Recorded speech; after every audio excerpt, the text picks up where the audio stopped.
All right, Shalom. I want to give all praises, glory, and honor to Yahweh, by Hashem, Yahweh Shai, by Hashem Kakwadash. Double honors to our elders and apostles, a great millstone that taught us his truth. Peace, love, and salutations to the hopeful elect Akim, teaching and preaching his truth with all righteousness and sincerity. This is Ak Wasap. Today's lesson is entitled, Come Near, Ye Nations, to Hear, and Hearken, Ye People. And Lord, willing you be edified through the spirit and power of Yahweh Bashem Yahushua, the true names of the Heavenly Father and his only begotten Son. And as always, the sit downs, the lessons, the street speaking is for the remnant, the elect, the Israel, the Most High, the 144,000 and the rest of the elect. Now, the title of this lesson comes from Isaiah 34, which, Lord willing, we'll go ahead and read the whole chapter and hopefully be edifying for the elect. And, periodically we have to go into these chapters and do, um, what we call breakdowns or interpretations. All right. Isaiah, the 34th chapter, is a lot of information. All right. And let's go ahead and get it. And of course, Isaiah, he was a prophet. He was an Israelite. He was on the scene during the time of the kings. He was King Hezekiah advisor. All right. And Isaiah in the Hebrew is Yeshaya, which means he is salvation. All right. And Esau have entitled it the Most High's wrath against nations. And that's what's going to happen when Yahweh Shai come with power and great glory. All right, he's going to deliver the elect and destroy the armies of the heathen. So that's what we're waiting on. It says, Come near, ye nations, to hear and hearken, ye people. Let the earth hear and all that is therein, the world and all the things that come forth of it. So what we're going to read in this chapter is a very important message to not only to the Israelites, but to the nations, because this is going into the destruction of these nations and their armies. It says, For the indignation of Yahweh is upon all nations. Now, indignation means righteous anger. All right, because all these nations have at one point in time had the children of Israel, all right, in subjection. Now, it was due to our sin and iniquity, but, nevertheless, the Lord is going to judge them. When you go to First Maccabees, the second chapter, let me find it real quick.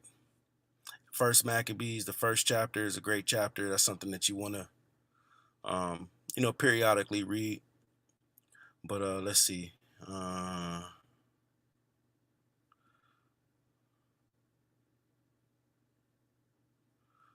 me see. I might have passed it. Let me look in the book. Sometimes, when you're looking for precepts, you may have a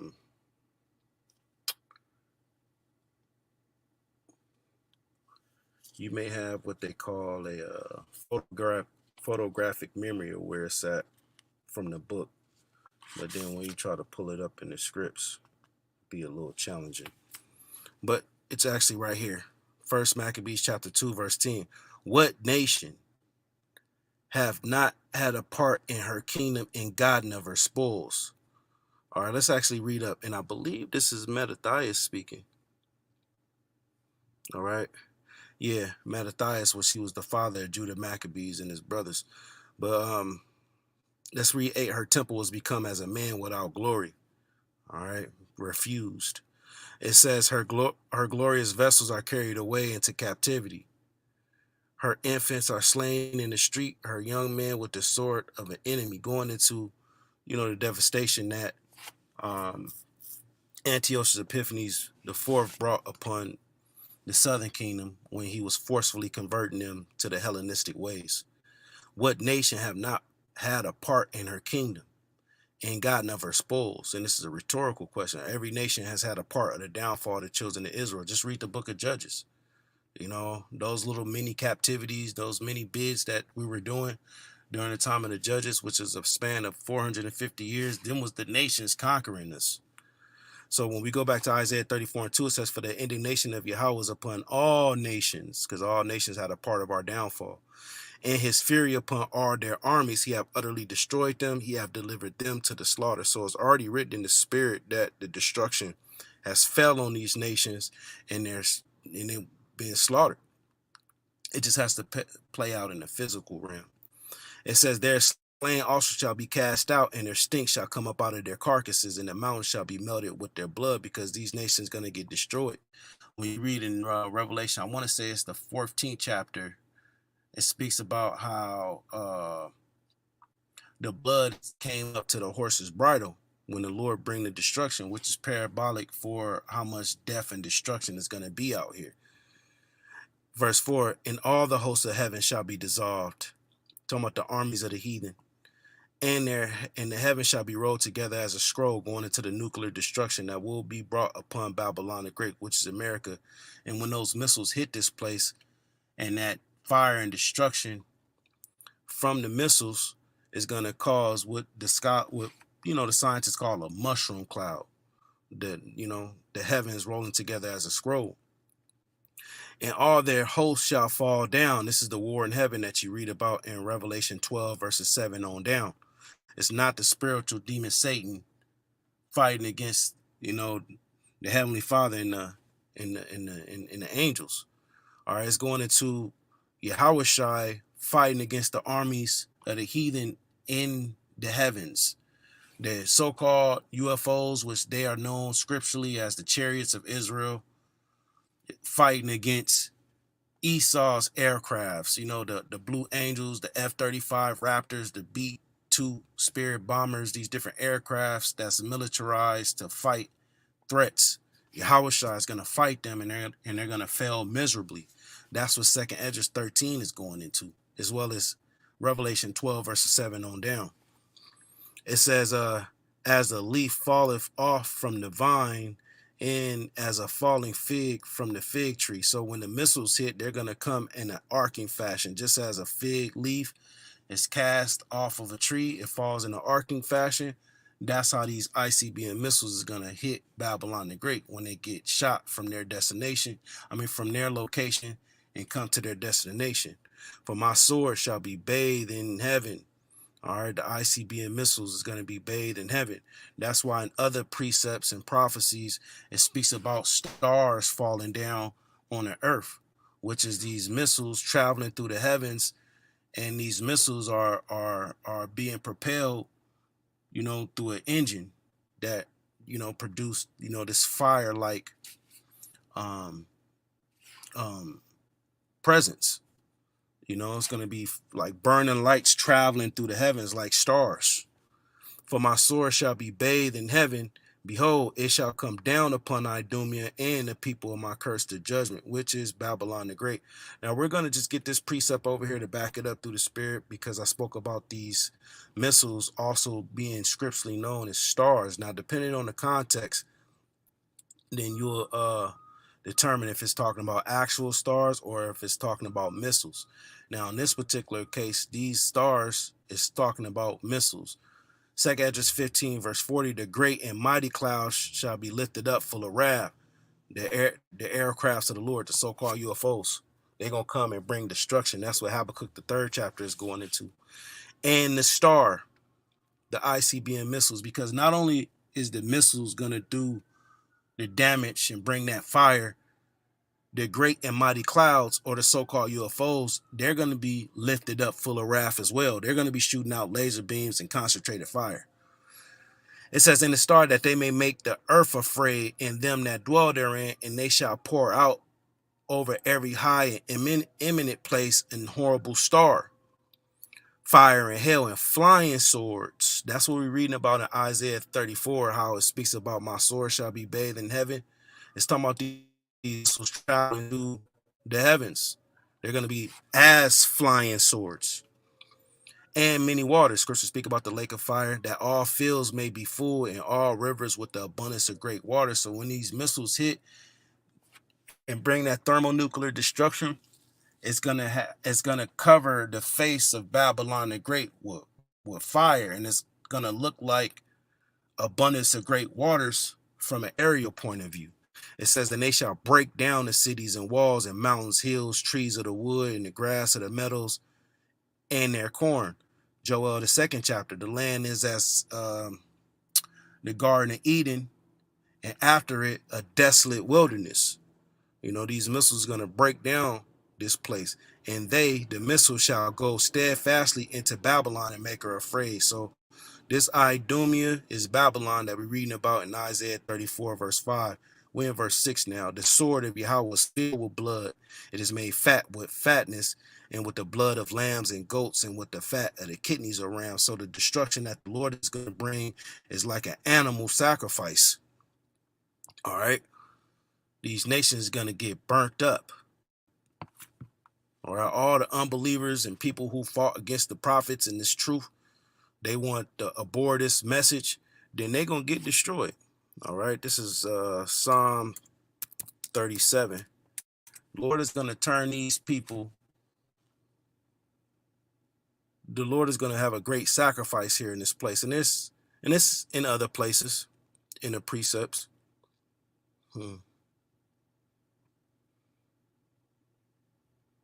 Let's see.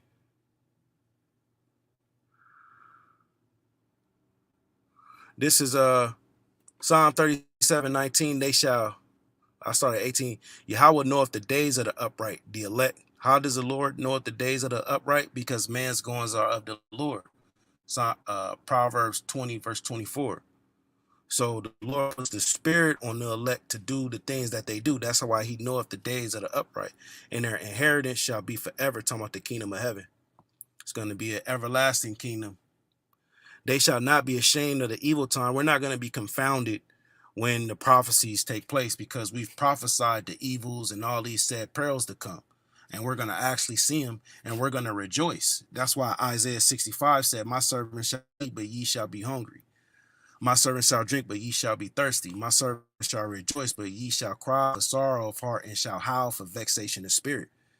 All right, because they're going to see these other people that's on the outside of the truth, they're going to see these prophecies come to pass, and they're going to mourn and lament because they didn't take this message that we was bringing out through the spirit seriously, and everything that we said is coming to pass. Meanwhile, us on the other end, we're going to be rejoicing. The Lord said it was going to be famine and pestilence and tribulation and the love of many waxing cold. The Lord said Esau was going to come down with great wrath because he knoweth that he had but a short time. The Lord said it's going to be teeth of wild beasts punishing the wicked to destruction. So we ain't going to be ashamed in the evil time. And in the days of famine, they shall be satisfied, because the elect will eat. Here's the point. But the wicked shall perish, and the enemies of Yahweh shall be as the fat of lambs. They shall consume, and to smoke shall they consume away. So the Lord is going to bring that destruction. Now, going back to Isaiah 34, verse 6, the sword of Yahweh is filled with blood.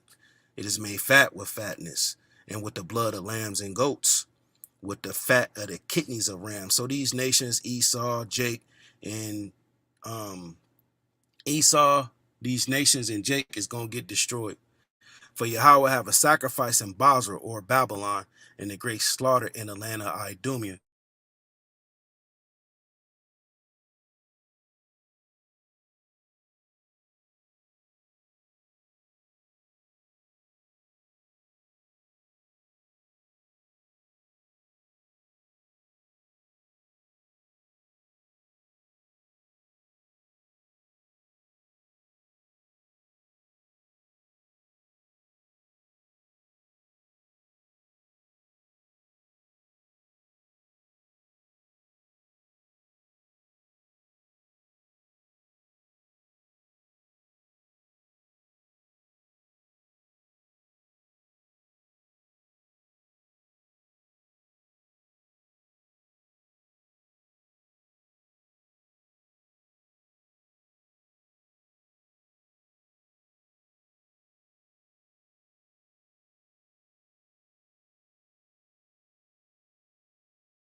Salakia, I can man, some technical difficulties.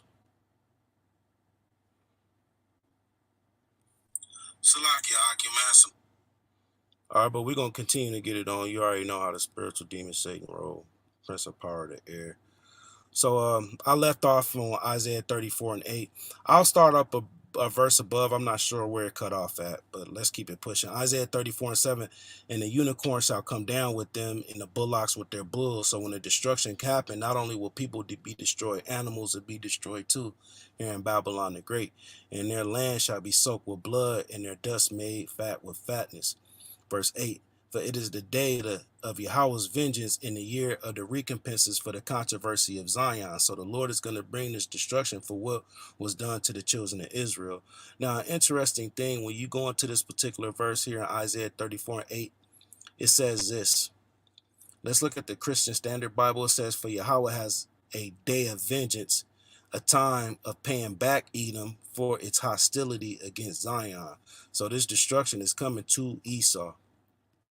Verse 9, the streams thereof shall be turned into pitch, and the dust thereof into brimstone, and the land thereof shall become burning pitch. Like we was reading in 2nd Esdras 15, verse 41, fire and hail and flying swords and many waters, the lake of fire, that all fields may be full in the rivers with the abundance of great waters.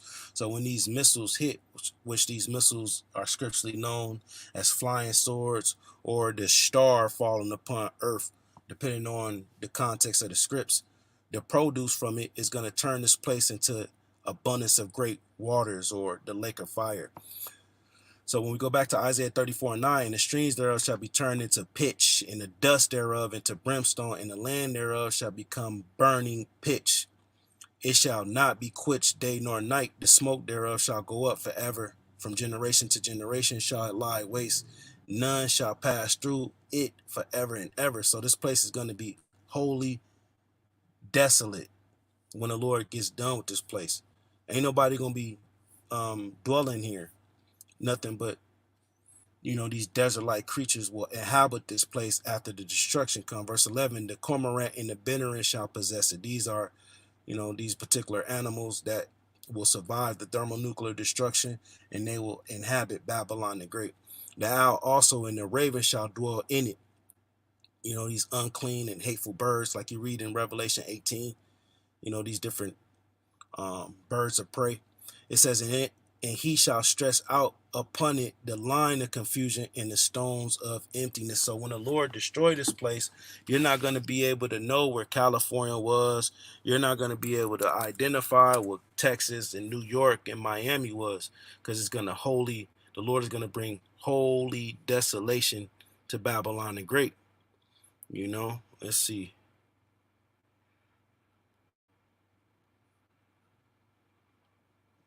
Let me see if I can find something real quick.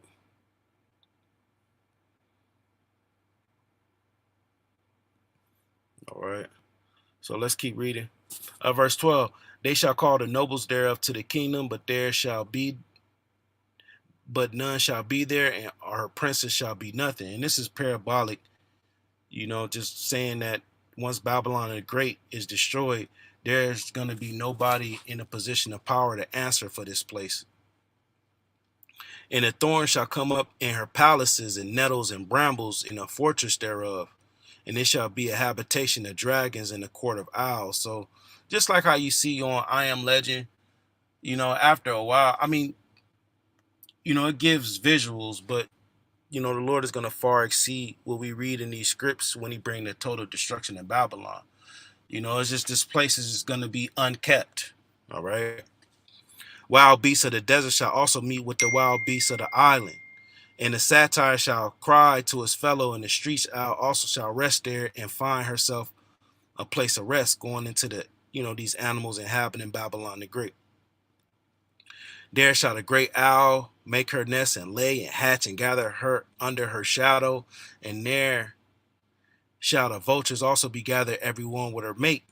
Seek ye out of the book of the Lord and read. All right, because this is the Bible is the only book where you're gonna find the Lord. You're not gonna find the Lord in the book of Yasher, the book of Enoch, or these other different books that Esau tries to put out there. All right. the reason why the Bible is so on a level is because it deals with prophecies. So you want to seek out the Lord from the book. It says, no one of these shall fail, talking about the prophecies. When you read in 2 Ezra 15 and 2, it says, for the prophecies are faithful and true. All right. So these prophecies isn't going to fail. None shall want or make, can't make this book, all right, with any other book. You can't mate it with nothing. For my mouth it hath commanded, in his spirit it has gathered them. So the spirit is what gathers the elect. All right. We're just vessels that the Lord used to put his spirit in to bring this information out. All right. We physically, isn't gathering nothing. It's the spirit of Yahweh Ba'Shem Shai being channeled through us to call the other members of the hopeful elect to the ministry. Verse 17, and he shall cast a lot for them. All right. A lot is an assignment, a specific portion, a specific gift that the Lord is giving you. He has cast lot for them, and his hand have divided it unto them by line. So different brothers got different portions of this spirit. All right, that's being given. They shall possess it forever. From generation to generation shall they dwell therein, because the spirit of the prophets is subject unto the prophets. All right, you had this information in this life. You had it before, if you are of the elect and enduring to the end. So this has been Isaiah 34. And shalom to the Akim on the comment board.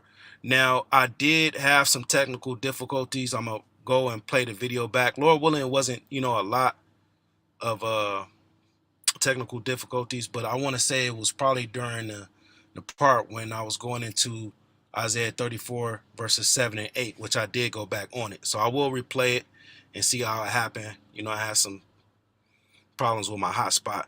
Now I will get this from GMS in his likeness. He put Jeremiah 50 and 2. Declare ye among the nations, and publish and set up a standard. Publish and conceal not, and say, Babylon is taken, Bel is confounded, Merodach is broken in pieces, her idols are confounded, her images are broken in pieces. And that's what we do. We go out on the highways and the byways through the spirit and power of Yahweh Ba'Shem Yahweh Shai and declare unto the nations the will of the Lord. We tell these people, whether they hear or forbid, that Babylon the Great is going to be destroyed by thermonuclear destruction. So we publish, we don't conceal it. We're not hiding in some building, and like how Esau and these nations do with the G20 summits, the Bilderberg meetings, the UN assemblies. They in some office or some building somewhere, making these plans. No, we come out and we bring it out. We don't shun to declare the whole gospel. All right. And all these different lifestyles, Baal is confounded. Merodach is broken down in pieces. Her idols are confounded. Her images are broken in pieces. When bros have time, go into these titles, Merodach. All right. And where is it? Merodach and Baal. These are different gods and idols that was worshipped in these ancient kingdoms, which they're here today. They're just repackaged, and they have a new name on it and a new look. All these philosophies, gods, and demons and ways of life, they've always been here. They just got different names and different looks to them. Remember, first Ecclesiastes, the first chapter, there's no new thing under the sun. All this stuff is repeated. And I'll get this other one. Zephaniah 3 and 8. Therefore wait ye upon me, saith Yahweh, until I rise upon the prey. We got to wait until the Lord rise upon our enemies. But my determination is to gather the nations. This is the will of the Lord. He's going to assemble or mustereth the host of the battle, as you read in Isaiah 13. It says that I may assemble or mustereth the kingdoms to pour upon them my indignation. So the Lord is gathering these nations together to destroy them. Even all my fierce anger, for all the earth shall be devoured with the fire of my jealousy. So the Lord is going to bring destruction. So Lord willing, was edifying to the elect, the remnant, the Israel, the Most High, the 144,000, and the rest of the elect. The water for the precepts, it always adds more value and substance to these lessons. All right. So I want to give all praises, glory, and honor to Yahweh, Bahashem, Yahweh Shai, Bahashem, Rakakwadash, and double honors to our elders and apostles of Great Millstone that taught us true Shalom, Wa Baba Bar, Akim, Shalom.